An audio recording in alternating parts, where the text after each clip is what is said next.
Vamos a abrir nuestras Biblias a Juan capítulo 1.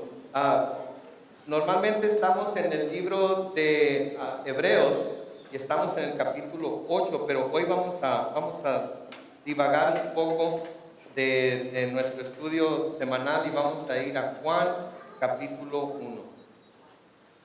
Y mientras ustedes abren su Biblia a Juan capítulo 1, yo voy a orar una vez más. Bendito Padre Celestial, bendecimos tu nombre. Te damos gracias, Señor, por traernos aquí a este lugar en esta mañana. Te damos gracias, Señor, por lo que celebramos hoy, oh Dios. Te damos gracias porque tú eres bueno. Y la mejor manera que tuviste de mostrarnos que eres bueno es enviando a tu Hijo Jesús a la tierra, a tomar forma de hombre como nosotros, Señor, y a morir en la cruz por nuestros pecados. Así es que bendecimos tu nombre en el nombre de Cristo Jesús. Amén. Muy bien, es domingo de resurrección, amén. Y celebramos la resurrección de nuestro Señor Jesucristo, ¿verdad? Pero para que pueda haber resurrección, primero tiene que haber ¿qué? Muerte. Para que pueda haber resurrección, primero tiene que haber muerte. Si nunca hubiera entrado la muerte al mundo, no habría necesidad de resurrección. Si Adán no hubiera pecado, como pecó, como desobedeció a Dios, entonces nunca hubiera entrado el pecado al mundo, por ende no hubiera entrado la muerte al mundo, por lo tanto no habría necesidad de resurrección. Pero tenemos que recordar que Adán pecó en el huerto del Edén. Adán desobedeció a Dios y como vamos a ver más adelante, por medio de la desobediencia de Adán, vino el pecado al mundo y por medio del pecado vino la muerte al mundo y ahora tenemos que lidiar con esa espinita que la humanidad tiene que se le llama muerte, con esa cosa contra quien nadie puede luchar, con esa cosa de quien nadie se puede escapar, al menos que el Señor Jesucristo venga antes de que cada uno de nosotros muramos. Yo les garantizo 100%, con 100% de seguridad, que todos los que estamos aquí presentes hoy, un día vamos a morir. Ahora, ninguno de nosotros sabe cuándo va a morir, pero todos vamos a morir. Y hago la pregunta a menudo, pero siempre hago esta pregunta: ¿quién de todos los que estamos aquí estamos completamente seguros de que vamos a amanecer mañana, lunes 22 de abril, de nuevo a un nuevo día? Y siempre que hago esta pregunta, nadie puede levantar su mano. Porque ninguno de nosotros estamos completamente seguros de que vamos a vivir mañana. De hecho, ahorita mismo pudiera pasar, y no estoy diciendo que va a pasar, por favor no me malentiendan, y no deseo que pase. Lo único que deseo que pase es que el Señor Jesucristo venga en las nubes por nosotros, pero que venga de una forma natural, ¿verdad? Que no vaya a caer algo aquí y nos mate a todos. No, de esa manera no, ¿verdad? Pero entonces tenemos que lidiar con eso, con la muerte. Tenemos que pensar en ello. Algunos, por la edad que tenemos, pensamos en ello mucho más que otros, precisamente por la edad que tienen. Pero todos tenemos que lidiar con esa cosa que se llama muerte, tarde o temprano. Y entonces es bueno, y es bueno para nuestra alma el saber que hay una solución para la muerte, ¿no es cierto? ¿Cuántos quieren que haya una solución para la muerte? Para no tener que morir jamás. Todos queremos esa solución. Bueno, pues esa solución se nos ha dado. Esa solución ya la tenemos. Esa solución se nos dio por medio de Jesucristo, la segunda persona de la Trinidad, que es Dios. La persona que el Señor envió a la tierra en forma de ser humano para pagar por el pecado que Adán había cometido en el huerto y para morir en la cruz por cada uno de nosotros, y así que la muerte quedara derrotada para siempre. Y déjenme decirles algo, por si no lo sabían o si no piensan en ello seguido: la muerte ya ha sido derrotada. Satanás ya ha sido derrotado. No luchamos nosotros en nuestro peregrinar por este mundo para lograr una victoria. Luchamos en este mundo desde la victoria que el Señor Jesucristo ganó para nosotros. Pero hay una cosa, que si la resurrección significa vida, solamente hay una persona que puede dar vida. ¿Y esa persona quién es? Dios.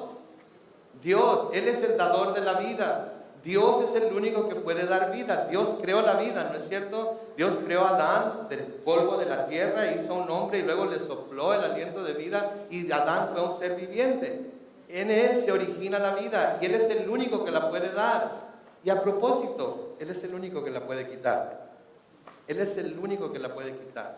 A veces le damos a Satanás demasiado poder y decimos que Satanás, por medio de esto, por medio de aquello, porque nos está atacando con una enfermedad, porque nos está atacando con esto, con aquello, nos va a matar. No, el único que nos puede quitar la vida es aquel que nos la dio, que es Dios. ¿Ok? Entonces no tenemos ni por qué temer a Satanás porque nos pueda quitar la vida, porque Satanás no nos puede quitar la vida. Dios nos puede quitar la vida. Dios puede dejar que algo suceda para que nuestra vida deje nuestro cuerpo, pero nadie más que el dador de la vida puede quitar la vida. Ahí en Juan capítulo 1, noten lo que dicen los primeros 3 versículos. Y yo estoy leyendo de la versión de la Biblia en español Reina Valera contemporánea, así es que van a ver algunas palabras diferentes, pero el significado es el mismo.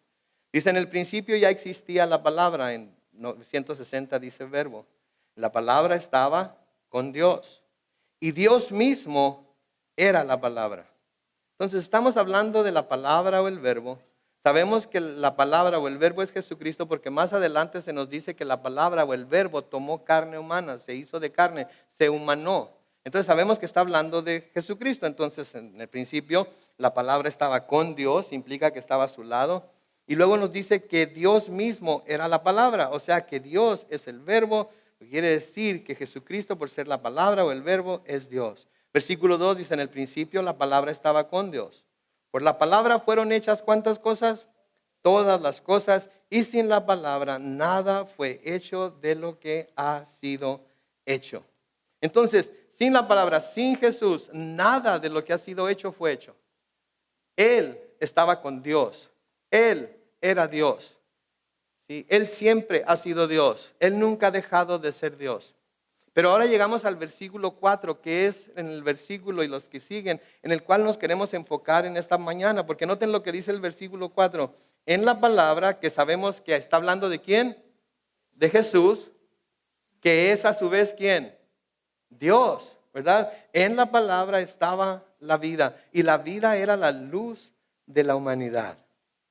En la palabra estaba la vida, y la vida era la luz de la humanidad. La palabra o el verbo, por ser el creador de todo, como vimos en los primeros 3 versículos, ¿sí? De todo lo que ha sido creado, eso incluye también a todo ser viviente. Y porque Él es el creador de todo ser viviente, entonces Él es la fuente de vida. Él es el único que puede dar vida. Él es el único, de nuevo, como les dije, que puede quitarla. ¿Sí? Porque la vida que nosotros valoramos como vida no es la única vida que hay. ¿Sí? La vida que nosotros vemos como vida no es la vida de la cual Dios da y la cual Dios puede quitar. La vida que Dios da desde el momento en el que el ser humano es concebido empieza a ser eterna. La vida humana, una vez que es concebida, una vez que es vida, nunca muere, nunca desaparece. ¿Ok? Eso es algo que es difícil para nosotros entender, pero es algo que es real. Entonces el verbo, la palabra, por ser el creador de todo, de lo que ha sido creado, es también el creador de la vida, es también el dador de la vida. En Juan capítulo 6, en el versículo 33, noten lo que se nos dice ahí acerca de Jesús. Y el pan de Dios, hablando de Jesucristo, Jesucristo hablando aquí, él mismo hablando, y el pan de Dios es aquel que descendió del cielo. ¿Y qué dice ahí? Da vida al mundo. El pan de Dios, hablando de Jesucristo, es el que descendió del cielo y da vida al mundo. Ahora, quiero que noten algo acerca de la palabra da. La palabra da está en tiempo ¿qué? Presente. Dios, el Señor Jesucristo, el pan del cielo que descendió del cielo, da vida al mundo. Todavía sigue dando vida. Todos somos seres vivientes, ¿no es cierto? Entonces, ¿por qué tiene que Jesucristo seguir dando vida? ¿Por qué es necesario que siga dando vida? Qué bueno que preguntan porque lo vamos a ver un poco más adelante. ¿Ok? Porque hay una razón muy importante. Por ejemplo, ¿qué le dijo Dios a Adán y Eva en el huerto del Edén cuando ya los formó, cuando ya los unió, cuando los soltó desnudos a trabajar en el huerto del Edén? ¿Qué les dijo Dios que podían hacer? Les dijo que podían comer de todo árbol del fruto que estaba en el huerto, ¿sí? Pero les dio un solo mandamiento de lo que no podían hacer, que era ¿qué? Que no comieran del fruto del árbol del conocimiento del bien y del mal. ¿Y qué les dijo que pasaría si comían del fruto del árbol del conocimiento del bien y del mal? Así es. Génesis 2, versículos 16 y 17 dice, y Dios el Señor dio al hombre la siguiente orden. Puedes comer de todo árbol del huerto, pero no debes comer del árbol del conocimiento del bien y del mal. Porque el día en que comas de él, ciertamente morirás. Noten que dice ahí, ciertamente morirás. En otras palabras, con toda seguridad, no dudes de que el día que comas de ese fruto vas a morir. Pregunta. Estamos hablando de muerte física primero, ¿ok? Cuando Adán y Eva comieron del fruto del árbol del conocimiento del bien y del mal, ¿murieron físicamente? No, no murieron físicamente. Permanecieron vivos. Permanecieron vivos ahora conociendo la diferencia entre el bien y el mal, dándose cuenta de que estaban desnudos, dándose cuenta de que habían pecado contra Dios, dándose cuenta de que habían fallado, pero siguieron viviendo, no murieron inmediatamente. Esto nos lleva a pensar entonces, ¿qué quería decir Dios cuando dijo que iban a morir? Lo que quiere decir Dios cuando les dijo que iban a morir es que ya no iban a poder tener comunión con Él. Iban a tener que permanecer separados de Él. Aunque nunca iban a poder huir su presencia porque Dios es omnipresente, de todas maneras ya no iban a poder tener esa comunión que tenían con Él antes de pecar. Ya no iban a poder caminar en lo fresco de la tarde a través del huerto con el Señor. Iban a estar separados de Él. Dios ya no iba a poder tener comunión con Él porque Dios siendo santo, no podía tener comunión con alguien que fuera pecador, como lo somos todos nosotros a propósito. ¿Y por qué fue? Porque Adán y Eva pecaron, porque Adán y Eva desobedecieron a Dios. En Romanos capítulo 5 y el versículo 12 se nos dice, por tanto, como el pecado entró en el mundo por un solo hombre, Adán. Y noten, por un solo hombre, Adán. ¿Quién fue el que comió primero el fruto del árbol del conocimiento del bien y del mal? ¿Por qué dice que el hombre entonces? ¿No se les hace curioso que Dios diga que por Adán? En otras palabras está diciendo por causa de ti, Adán. Por tu causa entró el pecado al mundo. ¿Por qué? Porque a Adán lo crió primero y Adán le dio la responsabilidad de que cuidara del huerto y le dio la responsabilidad de que cuidara de su esposa también. Varones, esto pone una gran responsabilidad sobre nosotros.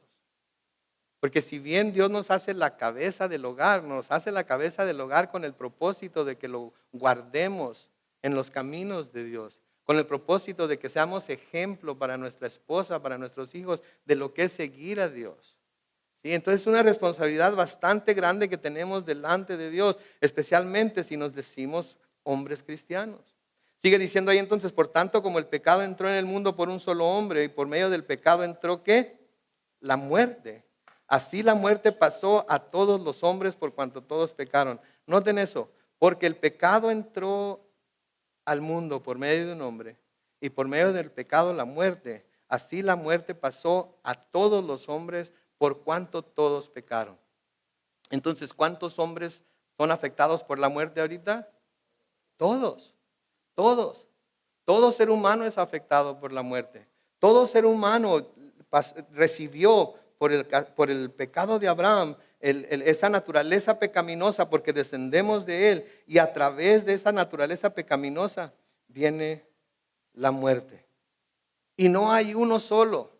En ningún lugar, en ningún país, si es que hubiera vida en otros planetas, y no estoy diciendo que hay vida en otros planetas, ok, no me vayan a malentender, pero si hubiera vida en otros planetas, no hay ni una sola persona, cosa o marciano, lo que sea, que no sea afectado por la muerte. Porque por medio del pecado de Adán, todo ser humano es afectado. En Romanos capítulo 3, los versículos 22 y 23, noten lo que dice ahí. La justicia de Dios por medio de la fe en Jesucristo es para todos los que ¿qué? Creen en Él. Pues no hay diferencia alguna por cuanto todos pecaron y están ¿qué? Destituidos de la gloria de Dios. ¿Saben qué quiere decir destituidos? Quiere decir separados, quiere decir privados.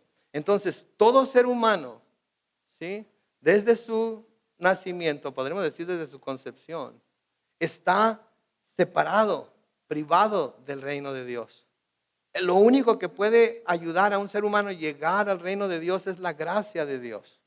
Y lo único que puede ayudarnos después de que la gracia de Dios es dada es la fe en el Señor Jesucristo para poder ser justificados por medio de esa fe. Pero todos hemos sido afectados por el pecado de Adán, todos hemos muerto, la muerte ha llegado a nosotros y todos estamos separados o privados de la gloria de Dios. ¿Qué nos dice esto? Esto nos dice algo muy importante.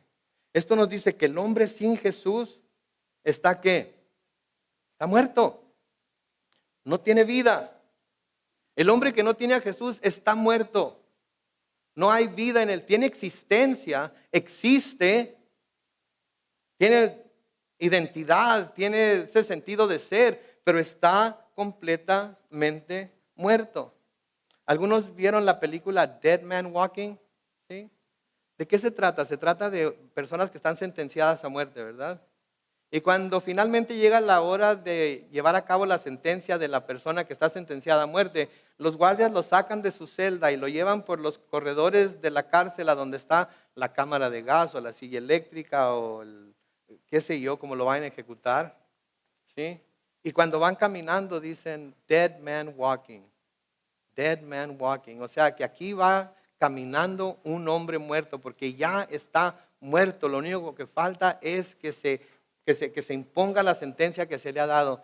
Todo ser humano es un dead man walking sin Cristo. Lo único que falta es que llegue el día. Y el día puede llegar en cualquier momento. Yo les garantizo de nuevo que el 100% de los que estamos aquí un día vamos a morir.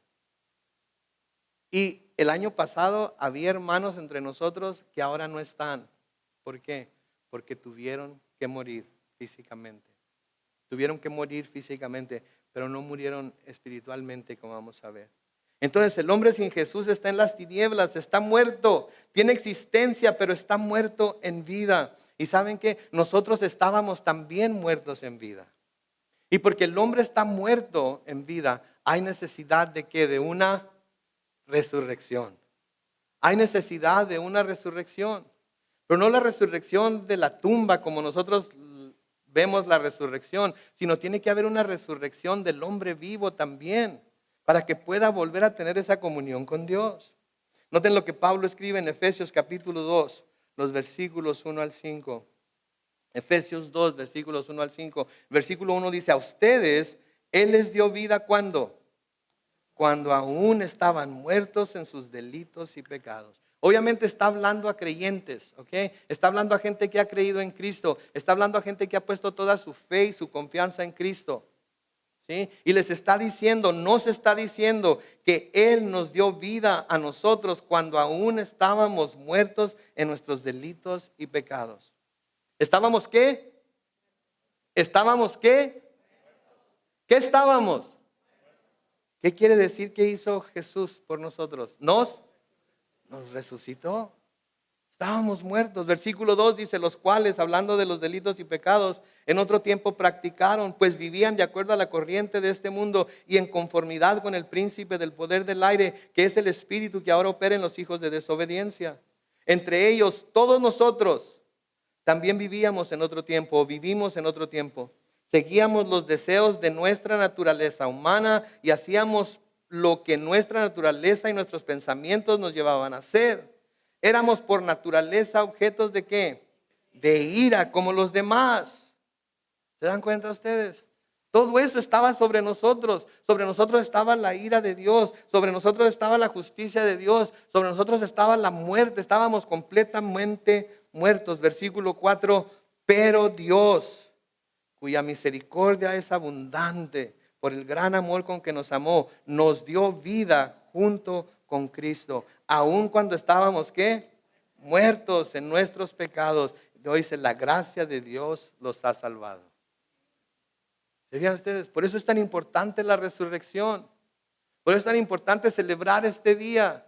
Porque si Jesucristo resucitó de los muertos físicamente, no solamente quiere decir que nosotros vamos a resucitar un día de entre los muertos físicamente, sino quiere decir que ahorita ya no estamos muertos en nuestros pecados y delitos, sino que hemos sido hechos vivos en Él y por Él y para Él. ¿Sí? Por eso es importante la resurrección. Sí, por eso es importante que entendamos lo que esto quiere decir. Y por eso es importante que no la recordemos nada más un día al año, ¿sí? Sino que recordemos todos los días de nuestra vida que ahora estamos vivos por lo que Jesús hizo en la cruz por nosotros, pero no solamente porque murió en la cruz, sino porque resucitó también.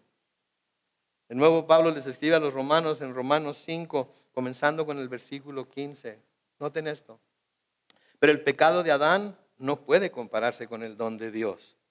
Pues si por el pecado de un solo hombre muchos murieron, la gracia y el don que Dios nos dio por medio de un solo hombre, Jesucristo, abundaron para el bien ¿de quién?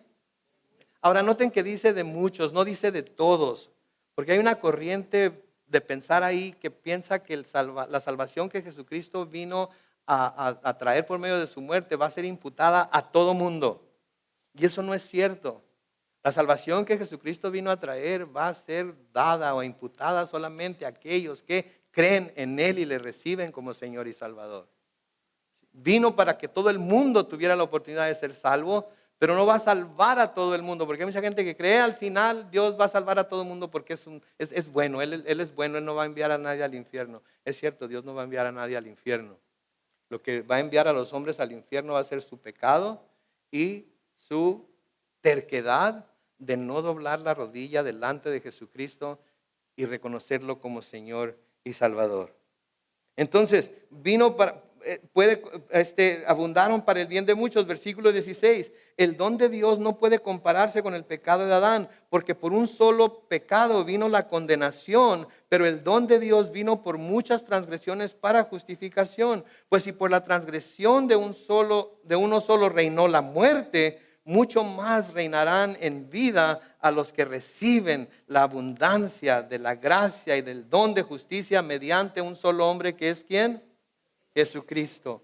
Versículo 18, así que como por la transgresión de uno solo vino la condenación a todos los hombres, de la misma manera por la justicia de uno solo vino la justificación ¿de qué? De vida a todos los hombres. ¿Se fijan? Sí, hablamos mucho de Adán, sí, le echamos la culpa a Adán, ¿verdad? ¿Se acuerdan de aquella canción Dulce Manzana fue la que le dio Eva a Adán? Por la manzana es que estoy luchando el pan. ¿No se acuerdan? Ok, entonces quiere decir que ya estoy bien viejo yo. Ok.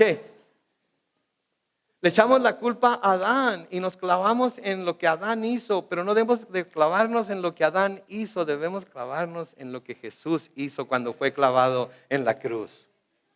Eso es lo que nos debe mover, eso es lo que nos debe llenar de emoción, eso es lo que nos debe de llenar de gratitud, eso es lo que debemos celebrar hoy, eso es lo que estamos aquí para cantar hoy, que Él vive, que Él no está muerto, que Él está sentado a la diestra del trono de Dios intercediendo por nosotros en este mismo momento. Y se está gozando con todos los ángeles del cielo y con todo su pueblo alrededor del mundo que está levantando sus voces y corazones en alabanza y adoración a Él. Porque Él habita las alabanzas de su pueblo. Entonces, por eso estamos aquí hoy. Por eso nos reunimos aquí hoy. Por eso celebramos la resurrección de Cristo. Pero de nuevo, no debemos celebrarla nada más una vez al año. Debemos celebrarla todos los días que estamos vivos aquí en la tierra. Y más celebrarla en nuestro último día aquí en la tierra. Porque sabemos que vamos a pasar de esta tierra de muerte, de dolor, de llanto, de enfermedad, de maldad, a su reino eterno. Y de ahí nadie nos va a poder sacar. En primera de Juan capítulo 1, los versículos 1 y 2 dice, lo que era desde el principio, lo que hemos oído, lo que hemos visto con nuestros ojos, lo que hemos contemplado y palparon nuestras manos con referencia a la palabra de ¿qué? Vida, de la vida que se ha manifestado y que nosotros hemos visto y de lo que damos testimonio, es la que nosotros les anunciamos a ustedes. La vida eterna, la cual estaba con el Padre. ¿Quién estaba con el Padre? El Verbo, la palabra que es Jesús y se nos ha manifestado.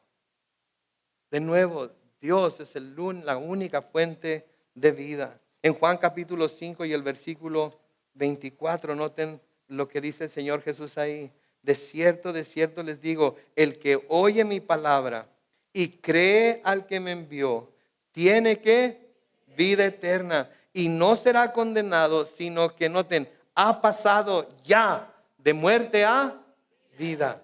Entonces, todos los que estamos aquí hoy, que hemos creído en Jesús, que hemos puesto nuestra fe en Él, que estamos confiando en Él y en Él solamente para la salvación de nuestras almas, ya hemos pasado de muerte a vida. Ya estamos ahí. No hay necesidad de hacer más. Pero el que no lo ha hecho, lo contrario también es verdad. Todavía está muerto en sus transgresiones y pecados. Y si llega a morir muerto, valga la redundancia, lo único que va a recibir de Dios es condenación eterna. ¿Sí? Por eso es importante. No lo van a poner en la pantalla, pero yo se los voy a leer. Juan 14:6.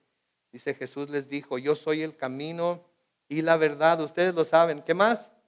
Y la vida, y nadie viene al Padre sino por mí.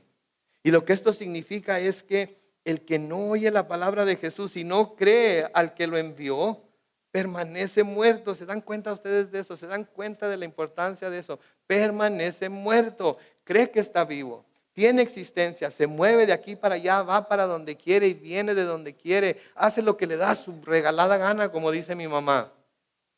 Pero sin Cristo está muerto en vida.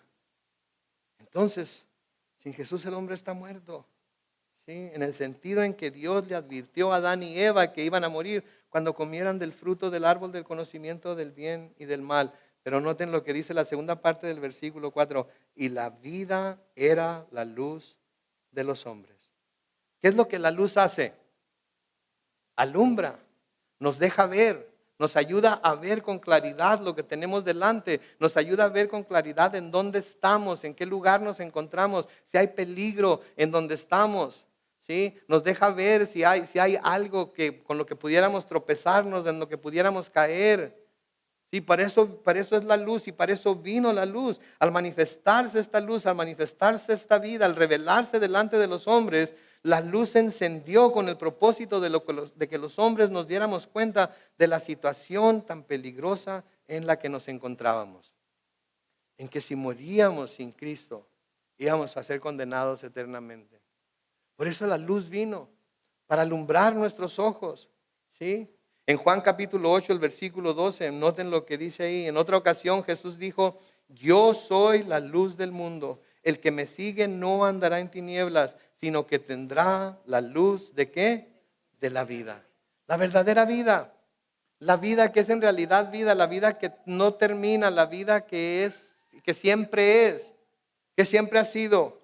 En Juan 12:46, de nuevo el Señor Jesucristo dijo, yo soy la luz y he venido al mundo para que todo aquel que cree en mí, ¿qué dice? No permanezca en tinieblas. El que no cree en Cristo entonces se encuentra en las tinieblas, se encuentra en la oscuridad, no sabe a dónde va. No sabe del peligro que tiene enfrente. No sabe lo que lo está acechando porque está en las tinieblas todavía. Noten el versículo 5 de Juan 1, la luz resplandece en las tinieblas y las tinieblas no prevalecieron contra ella. Y aun cuando las tinieblas crecieron en el mundo por causa del pecado del hombre, de todas maneras las tinieblas no pudieron prevalecer contra la luz. Las tinieblas no pueden contra la luz. Un poco de luz en medio de un cuarto completamente oscuro alumbra lo suficiente como para que podamos ver si tenemos algo que nos esté amenazando delante de nosotros. ¿No es cierto? Apaguen todas las luces en una de sus recámaras, cierren todas las ventanas y luego prendan una vela. ¿Van a poder ver todo lo que hay ahí dentro? Claro que sí. ¿Cuánto más la luz que es Jesucristo, que vino a alumbrar al mundo para que nos diéramos cuenta de dónde nos encontrábamos? Y entonces las tinieblas no pueden contra la luz. La luz siempre tiene la ventaja. No más que para que el hombre pueda ver claramente, tiene que correr hacia la luz. Pero ¿qué es lo que hace la mayoría de la humanidad? Corre en dirección opuesta a la luz. ¿No es cierto? No les gusta la luz. La luz pone al descubierto sus obras. La luz pone a descubierto sus motivaciones. La luz pone a descubierto su corazón. La luz pone a descubierto lo que verdaderamente piensan y lo que sienten. Y entonces, en lugar de correr hacia la luz, se alejan de la luz. Es demasiado doloroso para ellos acercarse a la luz, porque es verse tal y como son, es ver con claridad su pecado y es darse cuenta de que están en pecado, y si están en pecado van a recibir el castigo que el pecado merece, al menos que se acerquen a la luz que es Jesús. Pero de nuevo no quieren acercarse a Él. Jesús, el verbo o la palabra, como se traduce al inglés y se traduce en la versión Reina Valera contemporánea, es la luz que ha descendido del cielo para que el mundo, la humanidad, no tenga que seguir en las tinieblas. Porque la humanidad está en las tinieblas, y para que por fe en Él no tengan que pasar a la eternidad en las tinieblas tampoco. Porque esas tinieblas de las que el mismo Jesús nos habla, son las tinieblas en las cuales Él dice que va a haber llanto y rechinar de dientes. ¿Sí? Van a estar en las Mateo 13:50, Mateo 25:30, Mateo 22:13. Habla de ser echados fuera, habla de ser echados a las tinieblas, en donde va a haber llanto y rechinar de dientes. Versículos 6, 7 y 8 de Juan 1 siguen diciendo: cuando hubo un hombre enviado de Dios, el cual se llamaba Juan. Está hablando de Juan el Bautista aquí.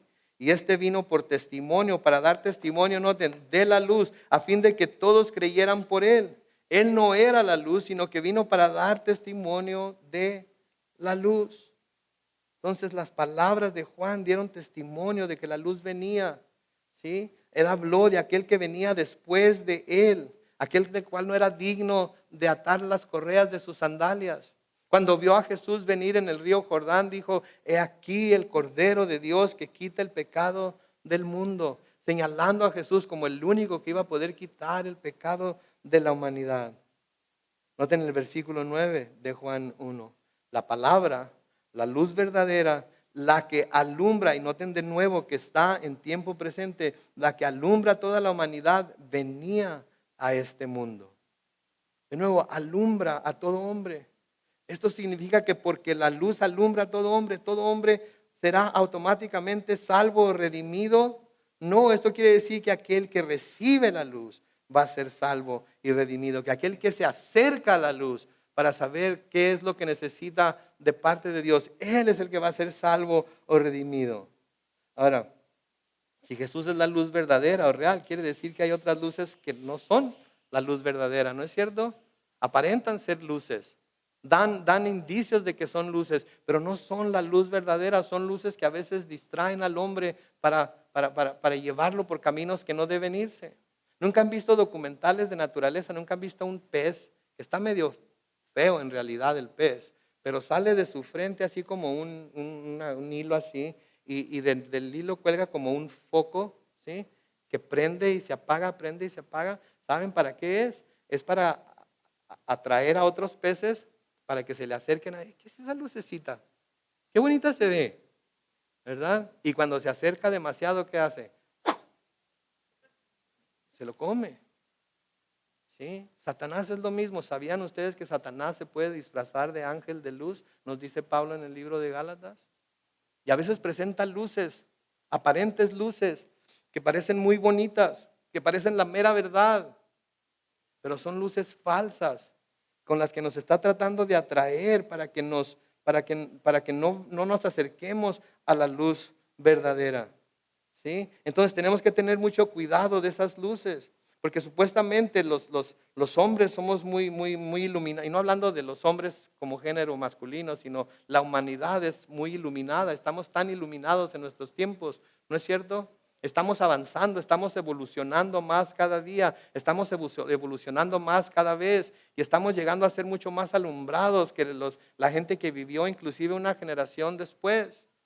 ¿Sí? Las nuevas generaciones nos llaman a nosotros anticuados, ¿sí? Las nuevas generaciones nos llaman a nosotros como que no somos ignorantes. Es que ahora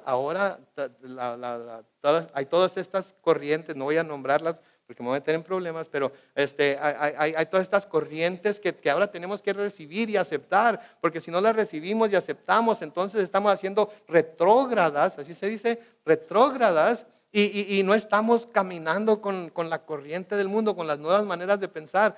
¿Saben qué? Gloria a Dios por todo cristiano que se mantiene firme y no camina en la dirección que el resto del mundo camina. Porque déjenme decirles algo, va a llegar el día en que cristianos van a delatar a cristianos fieles a la palabra de Dios para que los metan a la cárcel y los castiguen por creer que la palabra de Dios es real y por obedecerla literalmente. No me acuerdo cómo se llama la universidad, pero esta universidad es cristiana y invitó al vicepresidente de Estados Unidos y no me importa de qué lado seamos, izquierda o derecha, demócratas, republicanos, priano, morena, no me interesa eso. Pero esta universidad invitó al vicepresidente Mike Pence a dar el discurso de graduación este año. Pues alumnos y exalumnos cristianos se levantaron en armas. Porque ¿cómo es posible que vayan a invitar a este hombre? Y no lo dicen ellos, pero yo se lo estoy diciendo acerca de él, que cree que el hombre debe ser fiel a su esposa por toda la vida. ¿Cómo vamos a invitar a este hombre que cree que la homosexualidad es pecado delante de Dios? ¿Cómo se van a sentir los alumnos LGBT, XYZ, o ¿verdad? Cuando este hombre que habla en contra de su estilo de vida vaya y dé este discurso? Cristianos están diciendo esto acerca de cristianos. Y saben que el Señor Jesucristo nos dijo que iba a llegar el día en que nuestros enemigos iban a ser ¿quiénes? Los de nuestra propia casa. Y cuando pensamos en eso, pensamos en nuestra familia inmediata, ¿verdad? Pero todos nosotros somos familia. Y va a haber entre nosotros lobos rapaces disfrazados de ovejas que van a venir a querer juzgar y entregar a los alguaciles, aquellos que quieren apegarse a las escrituras como debe ser. Entonces tenemos que tener cuidado de esas luces falsas, porque podemos caer en el error en el que cayeron los romanos. En Romanos capítulo 1, los versículos 18 al 23 dice: la ira de Dios se revela desde el cielo contra toda impiedad y maldad de quienes injustamente retienen la verdad. Para ellos lo que de Dios se puede conocer es evidente, pues Dios se lo reveló.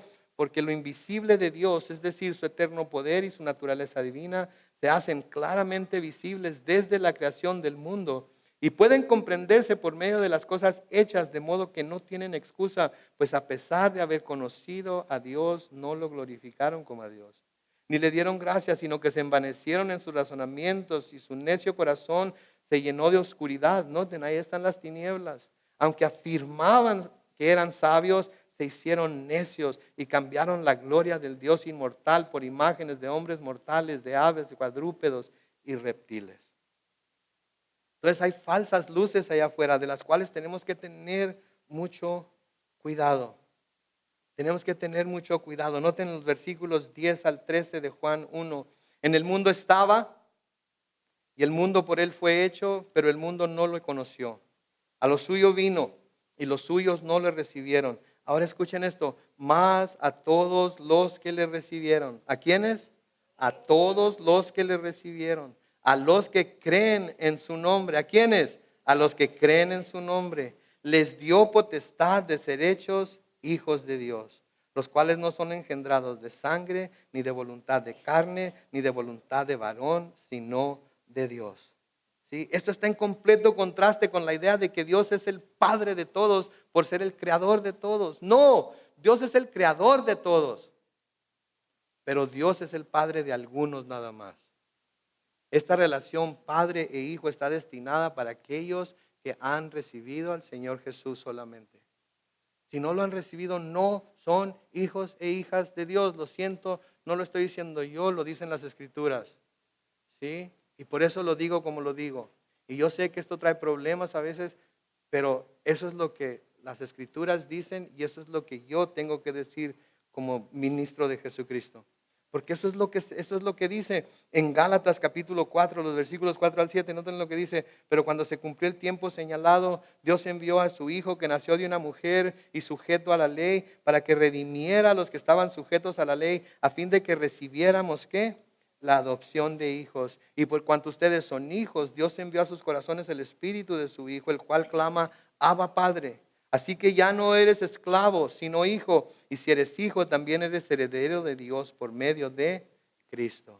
En Romanos 8, 14 al 16 dice, porque los hijos de Dios son aquellos que son guiados por el Espíritu de Dios. Pues ustedes no han recibido un espíritu que los esclavice nuevamente al miedo, sino que han recibido el espíritu de adopción, por el cual clamamos, Abba, Padre. Y el Espíritu mismo da testimonio a nuestro espíritu de que somos hijos de Dios. ¿Se fijan ustedes? Eso es lo que vino a hacer Jesús. El hecho de que celebremos su resurrección aquí hoy es porque antes de morir dijo, consumado es. Todo lo que se tenía que hacer para que todo esto de lo que estamos hablando sucediera era que Él tenía que morir, ser sepultado y resucitar al tercer día. Y porque Él resucitó al tercer día, nosotros hemos sido resucitados ya por nuestra fe en Él. Y si llegásemos a tener que morir y ser sepultados, va a venir el día en el que también como Él saldremos de la tumba y estaremos físicamente con Dios por toda la eternidad. Pero por fe en Él, por fe en Él. En Primera de Pedro capítulo 2, Primera de Pedro capítulo 2, el versículo 9, noten lo que Pedro escribe ahí. Pero ustedes son linaje escogido, real sacerdocio, nación santa, pueblo adquirido por Dios. ¿Para qué? Para que anuncien los hechos maravillosos de aquel que los llamó de las tinieblas a su luz admirable. ¿Sí? Eso es lo que la palabra de Dios dice acerca de nosotros. Eso es lo que la palabra de Dios habla acerca de aquellos que creen en Él. Y todo eso fue llevado a cabo por la muerte y resurrección de Jesucristo. Y de nuevo por eso estamos aquí hoy, adorando su nombre, alabando su nombre, recordando que Él es el Rey de Reyes y Señor de Señores, que la tumba no lo pudo retener, que le hubieran podido poner 1000 clavos a través de todo su cuerpo y esos clavos no lo iban a mantener en la tumba. Hubieran podido poner legiones de romanos enfrente de la tumba en donde estaba Jesús y esas legiones de romanos no lo hubieran podido retener ahí. Porque las tinieblas no pueden prevalecer contra la luz y Jesús es la luz de vida. Y por eso tenemos esa esperanza. Por eso tenemos esa esperanza de que por la muerte y resurrección de Jesús, Él obtuvo la victoria para todos los que creen en Él sobre el pecado, sobre Satanás, sobre la muerte. Y la muerte no tiene nada que ver con nosotros y por eso no debemos de temerla. No están muy convencidos todavía. Vamos a tener que predicar otra hora. Porque Jesús, a través de su muerte y su resurrección, derrotó al diablo, al pecado y a la muerte. Nosotros no tenemos ninguna razón por la cual temerla, porque ya hemos sido resucitados por Él y seremos resucitados todavía. Amén. Amén. Eso, así. Por eso Pablo nos dice muy claramente, si ustedes leen en Primera de Corintios, hay un capítulo que todo lo que habla es de la resurrección. Y titubeé con la idea de leerlo todo, pero no la voy a leer todo, voy a leer parte de ello nada más en Primera de Corintios 15. Y en Primera de Corintios 15, noten lo que dice comenzando con el versículo 51. Y mientras leo esto voy a pedir al grupo de alabanza que pase por favor al frente. Primera de Corintios capítulo 15, comenzando con el versículo 51. Noten lo que dice ahí. Presten atención, que les voy a contar un misterio. No todos moriremos, pero todos seremos transformados. En un instante, en un abrir y cerrar de ojos, cuando suene la trompeta final, pues la trompeta sonará y los muertos serán resucitados incorruptibles y nosotros seremos transformados, porque es necesario que lo corruptible se vista de incorrupción y lo mortal se vista de inmortalidad. Y cuando esto que es corruptible se haya vestido de incorrupción y esto que es mortal se haya vestido de inmortalidad, entonces se cumplirá la palabra escrita: devorada será la muerte por la victoria. ¿Dónde está, oh muerte, tu aguijón? ¿Dónde, oh sepulcro, tu victoria? porque el pecado es el aguijón de la muerte y la ley es la que da poder al pecado. Pero gracias sean dadas a Dios de que nos da la victoria por medio de ¿quién? De nuestro Señor Jesucristo. Él nos da la victoria. Por eso vivimos confiados. Por eso le amamos, por eso le adoramos, por eso le servimos, por eso le alabamos. Porque Él ya nos dio la victoria. No estamos esperando la victoria. Mis hermanos, ya estamos en victoria. Si hemos creído en Él, si hemos puesto nuestra confianza en Él, ya somos victoriosos. La muerte no tiene nada que ver con nosotros. Porque Él murió y resucitó. Nosotros tenemos el mismo fin glorioso que Él, de un día estar en el cielo con Él por toda la eternidad. Amén. Vamos a orar.